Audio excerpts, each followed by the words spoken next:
இயேசுவும் தம்முடைய சொந்த இரத்தத்தினாலே ஜனத்தை பரிசுத்தம் செய்யும்படியாக நகர வாசலுக்கு புறம்பே பாடுபட்டார். அதிகமாக இயேசுவை பார்த்துருக்கீங்களா? அதிகமாக மக்களோட இருக்கும்போது மக்களுக்கு நன்மை செய்வார். மற்ற நேரங்கள் எல்லாம் அவர் வெளியே தான் இருப்பார்.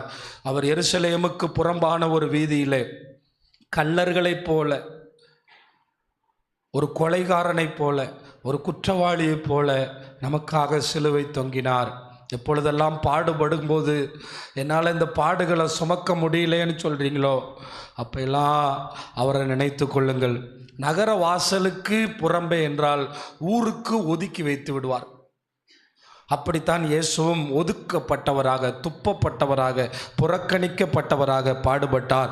அப்போ ஆண்டவர் கண்ணீர் துடைக்கிற அந்த அனுபவத்தை நீங்கள் பெற வேண்டுமானால் நீங்கள் நகர வாசலுக்கு புறம்பாக்க வேண்டிய நிலைமைக்கு சில நேரங்களில் நீங்கள் வருவீர்கள். ஆண்டவராகிய இயேசு மத்தேயுவில் சொன்னார், சொந்த ஜனங்களால் பகைக்கப்படுவீர்கள், இனத்தாரால் பகைக்கப்படுவீர்கள். அப்பொழுதெல்லாம் நிந்தை சுமந்த அவரை நினைத்து கொள்ளுங்கள், ஒதுக்கப்பட்ட அவரை நினைத்து கொள்ளுங்கள், புறக்கணிக்கப்பட்ட அவரை நினைத்து கொள்ளுங்கள். நமக்கெல்லாம் வாழ்வு கொடுக்கும்படி சொந்த இரத்தத்தை நமக்காக சிந்தினார். நம்மை பரிசுத்தமாக்கினால் தானே நாம் கண்ணீர் இல்லாத நாட்டுக்கு போக முடியும். அதனால் அவருடைய சொந்த இரத்தத்தினாலே நம்மை பரிசுத்தப்படுத்தும்படி அவர் அந்த கேடடைந்தார், அழகற்று தோன்றினார். அதனாலே நம்ம பாச நினைச்சுக்கிறங்க, அவர் உயிர்த்தெழுதல் போல நமக்கும் உயிர்த்தெழுதல் இருக்கிறபடினாலே அவர் பட்ட பாடுகள் போல நாமும் நிந்தைகளை சுமக்க வேண்டியது உண்டு. நிந்தை சுமக்கிறவர்களுக்கு ஒரு பெரிய கிருபையை தேவன் வச்சிருக்கார். சபைக்கு வந்து வந்து போகிறவர்களுக்கு தெரியாத ஒரு கிருபை. இவன் இயேசுவின் நாமத்தில் நிந்தை சுமக்கிறவர்களை அவர் சொப்பனங்களிலே தேற்றுவார், தரிசனங்களிலே தேற்றுவார், வார்த்தைகளிலே தேற்றுவார். நான் இருக்கிறேன் என்று சொல்லுவார். நீ இந்த நிந்தையிலே சோர்ந்து போகாதே என்று சொல்லுவார். நீ இந்த நிந்தையிலே ஒடுங்கி போகாதே என்று சொல்லுவார். நான் உனக்காக சுமந்தது போல நீ சுமந்து என் ராஜ்யத்திற்கு நீ வருவதற்கு உன்னை ஒப்புக்கொடு என்று சொல்லுவார். 13வது வசனத்திலே, ஆகையால் நாம் அவருடைய நிந்தையை சுமந்து. நீங்க சுமக்கிற நிந்தை யாருடைய நிந்தை? இப்ப மட்டும் இயேசுவை விடுன்னு சொல்லுங்க, இன்னைக்கே உங்க குடும்பம் உங்கள் சொந்தவங்களை, உங்கள் பந்தவங்களை நீங்கள் சுமக்கிறது யாருடைய நிந்தை? இயேசுவின் நிந்தை. நீங்கள் சுமப்பது யாருடைய அவமானம்? இயேசுவின் அவமானம். நம்முடைய ஆண்டவருக்காக நீங்கள் சுமக்கிறீர்கள். அதுதான் வேதம் சொல்லுகிறது. அழகான வார்த்தைகளை மொழிபெயர்ப்பாளர்கள் பயன்படுத்தி இருக்கிறார்கள். அவருடைய நிந்தை.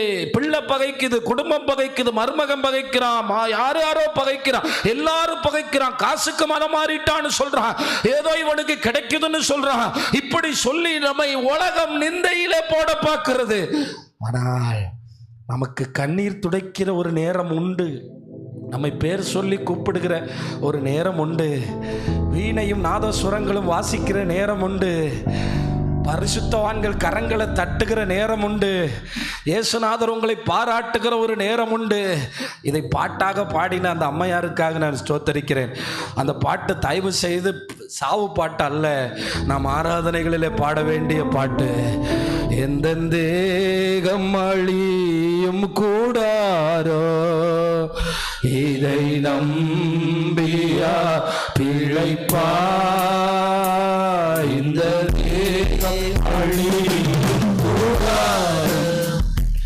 இதை நம்பியார் பிழைப்பா. வாசஸ்தலங்கள் உண்டு, இயேசுவோடு நான் கூடியிருப்பேன். என் பிதாவே வாசஸ்தலங்கள் உண்டு, இயேசுவோடு நான் கூடியிருப்பேன். அப்படியே சேர்ந்து பாடுங்க. சக்காலம் இயேசுவுக்காக கஷ்டப்பாடு சகிப்பதினால் துன்பம் மாறும். இந்த துன்பம் இன்பமாய் மாறும். இயேசுவை பார்ப்பேன். இயேசுவை நான் பாடும்போது வாய் திறந்து பாட மாட்டீங்களா? ஜீவன் மாறும். இயேசுவை அந்த ஜீவன் பாடும்போது அவர்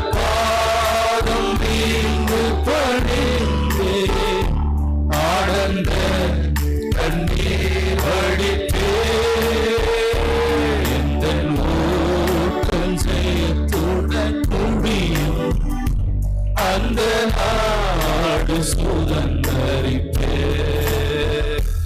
அந்த நாடு சுதந்தரிப்பே. நமக்கு ஒரு நம்பிக்கை இருக்கு, அந்த நாட்டுக்கு நான் போவேன். நாங்கள் இங்கே பரதேசிகளாய் போல வாழ்கிறோம், எங்களுக்காக சுதேச பட்டணம் காத்திருக்கிறது. சத்தமா ஒரு ஆமென் சொல்லுங்க. நாங்கள் சுதேசிகள். ஒரு நாள் எங்கள் ஆண்டவர் எங்களுக்காக வைத்திருக்கிற அஸ்திபாரம் உள்ள நகரத்திலே நாங்கள் போய் குடியேறுவோம். இது சுத்திட்டு தானே இருக்கு, இது அழிவுக்குத்தானே வைக்கப்பட்டிருக்கு. இந்த பூமி அழிவை நோக்கித்தானே போய்கொண்டிருக்கிறது. இன்றைய போகிற பனியும் வெயிலும் நமக்கு ஒரு செய்தியை சொல்லிக்கொண்டு தானே இருக்கிறது.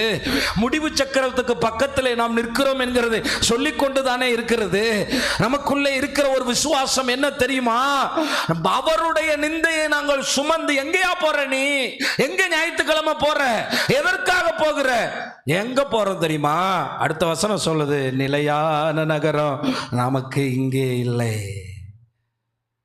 நீங்க எவ்வளவு மாத்திரை போட்டாலும் இங்கே 100க்கு போக முடியாது. 100ல் போனீங்கன்னா அடுத்து போகிறீங்கன்னு அர்த்தம். பிரதர் 80ல் போனாலே போகிறோன்னு சொல்கிறாங்களே, பிரதர் 60 வந்துட்டாலே மூதாட்டின்னு சொல்கிறாங்களே. நான் தான் சொல்கிறேன், இந்த நியூஸ்காரங்கெல்லாம் ஏன்டா 60 மூதாட்டின்னு சொல்கிற, ஒரு 80யாவது மூதாட்டின்னு சொன்னால் அவன் சொல்கிறான் எல்லாம் தான் 60லே புட்டுட்டு போகுது. அப்போ 60ல் போனாவது ஸ்டேபிளாக போகலாம்னா 60லே இன்னைக்கு கிளம்பிடுது. அப்படிப்பட்ட சூழ்நிலையில் நம்ம இருக்கிறோம். அப்போ இந்த உலகம் நமக்கு நிலையானது அல்ல. ஒரு நாள் நம்ம இடத்த காலி பண்ணி தான் ஆகணும். ஆனால் நிலையான நகரத்துக்கு போயிட்டோன்னா அங்கே நிலையான இடம் நமக்கு உண்டு. அதுக்கு கொஞ்சம் அவருடைய நிந்தையை சுமக்கணும் பிரியமானவர்கள். அப்போ நிலையான நகரத்துக்கு போகும்போது உங்கள் கண்ணீர் யாவும் துடைக்கப்படும். வரப்போகிறதை நாடி தேடுகிறோம். எல்லாம் சத்தமாக சொல்லுங்கள், சொல்லுங்கள். எதை தேடுறோம்? வரப்போகிறதை, கிடைக்க போகிறதை, நாங்கள் பெறப்போகிறது. அப்படி நிந்தையை சுமக்கிறவங்க எப்படி தெரியுமா இருப்பாங்க? எப்படி இருப்பாங்கன்னா அடுத்த வசனத்தில் சொல்லுது, ஆகையால் அவருடைய நாமத்தை துதிக்கும் உதடுகளின் கனியாகிய ஸ்தோத்திர பலியை. அதனால தான் நான் பார்ப்பேன் இந்த ஆராதனையில் அப்படியே முள்ளுன்னு திருத்து மொழி மாதிரி முழிச்சிட்டு நிற்கிறவங்களோட வாழ்க்கையில் என்னைக்காவது ஒரு ஆசீர்வாதம் வந்திருக்கா? நான் தயவு செய்து சொல்கிறேன், நான் ஆராதனைக்கு வரும்போது என்ன ஜெபம் பண்ணுவேன் தெரியுமா? என் வாயை திறங்காண்டு வர எனக்கு ஒன்னே ஒன்று மட்டும் நல்லா கையை வைத்து கத்தரை ஸ்தோத்திரம் பண்ணுங்க பார்க்கலாம். நல்லா எல்லாரும் வாயை நல்லா திறந்து ஒரு 60 செகண்ட் இந்த ரட்சிப்புக்காக ஸ்தோத்திரம், சிலுவைக்காக ஸ்தோத்திரம், மனிதனா எனக்காக வந்ததுக்காய் ஸ்தோத்திரம், என் பெயர் சொல்லி அழைத்ததுக்காய் ஸ்தோத்திரம், பிள்ளையாய் மாற்றினதுக்காய் ஸ்தோத்திரம், என்னை உம்முடைய கிருபைக்குள்ள கொண்டு வந்ததுக்காய் ஸ்தோத்திரம். ஆமென், அல்லேலூயா. அதனாலதான் கர்த்தருடைய வார்த்தை சொல்லுது, நீங்க சுமக்கிறது அவருடைய நிந்தை, நீங்க போயிட்டு இருக்கிறது அவரோட நாடு, நீங்க பார்க்க போறது அவரை. அதனால எல்லாத்துக்காக ஸ்தோத்திரம். எல்லாத்துக்காக ஸ்தோத்திரம் பண்றது கஷ்டம் பிரதர். இனிப்பு வரும்போது மட்டும் ஸ்தோத்திரம் வருது, சம்பளம் கூடுனா ஸ்தோத்திரம் துள்ளுது, இன்க்ரிமெண்ட் வந்துட்டா ஸ்தோத்திரம் வருது, டிவியில் டிஏ சொல்லிட்டா ஸ்தோத்திரம் வருது. அப்படி எதிர்மறையாக சொல்லும்போது ஸ்தோத்திரம் வரமாட்டேங்குது. எதிர்மறையாய் நடக்கும்போது ஸ்தோத்திரம் சொல்லுகிறவன் ரெட்டிப்பான நன்மைகளை பெற்றே தீர்வான. அதுதான் நான் கற்றுக்கொண்ட பாடம். எப்பெல்லாம் எதிர்மறையாக ஒன்று நடக்குதோ அதுக்கடுத்து மிகப்பெரிய அற்புதம் காத்திருக்கு. நம்புறவங்க மட்டும் நல்ல கைகளை தட்டி அல்லேலூயா. ஆமாம், நம்முடைய பரிசுத்தவான்கள் மரித்தது எதிர்மறையாக இருக்கலாம், அவர்கள் பார்த்தது நிலையான நகரத்தை. அது மட்டும் தான் உண்மை தெரியுமா? அது ஒரு மகிழ்ச்சி நாட்டில், சந்தோஷ திருநாட்டில் அவர்கள் போய் சேர்ந்தார்கள். அந்த நம்பிக்கை தான் நம்ம இன்னும் ஊன்ற கட்டுகிறது. அவருடைய வாழ்க்கை வெற்றியாய் முடிந்ததே என்கிற நம்பிக்கை. என்னை கேட்டுக்கொண்டிருக்கிற சபையே, நீ இந்த பூமியில் எவ்வளவு சம்பாதித்தாலும் கண்ணீர் உண்டு, இந்த பூமியில் எவ்வளவு ஓடினாலும் கண்ணீர் உண்டு, எத்தனை வீடுகளை கட்டினாலும் மாயை. ஆனால் நீ போகிற நாடு ஒரு மகிழ்ச்சி. இந்த வீடு மட்டும் கட்டிட்டா சூப்பராக இருப்பேன், அதுக்கப்புறம் தான் மோசமாக போனோம். இதை மட்டும் செஞ்சுட்டா நல்லா இருப்பேன், அதுக்கப்புறம் தான் நாசமாக போனோம்.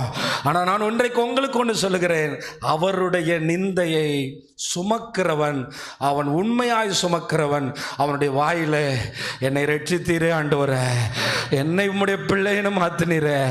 இந்த ராமநாதபுரம் பட்டணத்தில் 1,00,000 பேர் இருக்கும்போது என் மேல சீல் போட்டீங்களே ஆண்டவரே, என் பேரை பரலோகத்தில் எழுதியிருக்கீங்களே ஆண்டவரே. இதை என்னைக்காவது இதுக்காக ஸ்தோத்திரம் பண்ணியிருக்கீங்களாங்க? என்னைக்காவது நான்லாம் நினப்பேன், நமக்கு முகத்துலேயும் ஒரு அழகு இல்லை, என்ன எதுலேயும் நம்ம சிறந்தவங்க இல்லை, நம்மளை தெரிந்து கொள்றதுக்கு அவருக்கு என்ன? ஏன்னா என்னை கேட்டு பாருங்கள், கல்யாண பொண்ணு பார்க்க போகும்போது எப்படி பார்க்குறான்னு, கல்யாணத்துக்கு பையனை பார்க்க போகும்போது அப்படி நம்மளை பார்த்து அவர் தெரிந்து கொண்டிருந்தாருன்னா நம்ம இங்கே இல்லை. அவர் அழகை பார்க்கல, அவர் முகத்தை பார்க்கல, அவர் ஜாதியை பார்க்கல, அந்தஸ்தை பார்க்கல, அவர் என்னை அவருடைய பிள்ளையாக்கினாரு, என்னை தெரிந்து கொண்டாரு. அவருடைய நிந்தைய சுமந்து நான் டெய்லி ஒரு வார்த்தை சொல்லுவேன், என்ன தெரிந்து கொண்டீரே, என்ன ரட்சித்தீரே ஆண்டவரே, என்ன பேர் சொல்லி அழைத்தீரே. அதில் இன்னொரு வார்த்தை, என்னையே ஊழியக்காரன் ஆக்கினீரே, அவருக்கு வேலை செய்கிற பாக்கியத்தை கொடுத்தீரே. அதனால ரோட்டில் 4 பேர் என்ன வெளிநாட்டு பணத்தில் வாழ்கிறான்னு சொன்னால் எனக்கு பிரச்சனை இல்லை, அதுதான் எனக்கு ஆசீர்வாதம். அது சொல்லட்டுங்கிறேன். அவருடைய நிந்தை அவன் சொன்னாதான் நம்ம வளர முடியும். அவன் யார் என்ன சொன்னால் என்ன, பிரியமானவர்களே, அவருடைய நிந்தையை சுமந்து காலையில் எழும்பி ஸ்தோத்திர பலி போட்டுட்டு உன் காதில் கேட்டால் சொல்கிறவருக்கு தான் நல்லது. அவர் ரெக்கார்டிங்கில் விற்று உங்களுக்கு காசு ஆக்கிடுவார். உங்கள் உதடுகள் ஸ்தோத்திரம் சொல்லட்டும். அதனால தான் சொல்லுவேன், ஆண்டவரே, பழைய ஏற்பாட்டில் 1000 காளையை தான் செலுத்தினான். ஒரு காளைக்கு 10,000 ரூபா போட்டாலும் 1000 காளைக்கு கோடி வருமா? சொல்லுங்கள், 1000 காளைக்கு கோடி வருமா? 1000 × 10,000 எவ்வளோப்பா? கோடிக்கு மேலே தான் போகும் போல். ஆனால் அழகாக ஒரு மாட்டை வாங்கி பிடிச்சிட்டு வந்து ஸ்தோத்திர பலி செலுத்துறதுக்கு பதிலாக, ஆண்டவரே உமக்கு ஸ்தோத்திரம், திரியேக தேவனே உமக்கு ஸ்தோத்திரம். அதனால தான் சொல்கிறேன், தாழ்மை உள்ளவங்க துதிச்சுக்கிட்டே இருப்பாங்க. கவலைப்படாதீங்க, கண்ணீரை துடைப்பார். உங்கள் கண்ணீர் யாவும் துடைக்கப்படும், உங்கள் கண்ணீர் யாவும் துடைக்கப்படும். சூழ்நிலைகளை பார்த்து கலங்கி நிற்க வேண்டாம். எல்லாவற்றிற்காக ஸ்தோத்திரங்களை செலுத்திக் கொண்டே இருங்கள். எப்பொழுதும் எல்லாவற்றுக்காக துதிகளை செலுத்திக் கொண்டே இருங்க. அவருக்கு தெரியாம எதுவும் வராது. அவரால் மாற்ற முடியாத பிரச்சனை இல்லை. அதை மீறி என் வாழ்க்கையில் ஒன்று வந்திருக்குமானால் அதுவும் நன்மைக்கு தான், அதுவும் மேன்மைக்கு தான், அதுவும் ஆசீர்வாதத்திற்கு தான். ஆதலால் அவருடைய நாமத்தை துதிக்கும் உதடுகளின் கனியாகிய ஸ்தோத்திர பலியை இயேசுவின் மூலமாய், யார் மூலமா? ஆமாம், அதனால தான் அவர் தானே நம்மளை போல வந்தார். அவர் தான் நமக்கு மீடியேட்டர். இயேசுவே, உங்கள் மூலமாக பிதாவுக்கு ஸ்தோத்திரம் சொல்லலாம். இயேசுவின் மூலமாக, உங்கள் மூலமாக இதை கேட்குறேன். அதனால தான் ஜெபத்தை முடிக்கும் போது இயேசுவின் மூலமாய் ஜெபிக்கிறோம் பிதாவே. சரிம்மா, ஜெபத்தை முடிக்கும் போது சொல்கிறோம், இயேசுவின் மூலமாய் ஜெபிக்கிறோம் அப்படி சொல்லுங்கள். அப்போ அதுக்கப்புறம் சத்தமாக நீங்களே ஆமேன்னு சொல்லுங்கள். அது ரொம்ப முக்கியம். நீங்கள் பேசி பேசி உங்கள் காது கேட்டுருச்சுன்னா நீங்கள் மான் போல மாறிடுவீங்க. நீங்கள் சோதிச்சு பாருங்கள். பேசி பேசி நல்லதை பேசி நல்லதை பேசினாலே நல்லது நடக்குமாயா? வசனத்தை பேசினா ஜீவன் உண்டாகுமா இல்லையா? அப்போ கண்ணீர் இல்லாத நாட்டுக்கு போகணும்னா நிந்தையை சுமக்கணும்.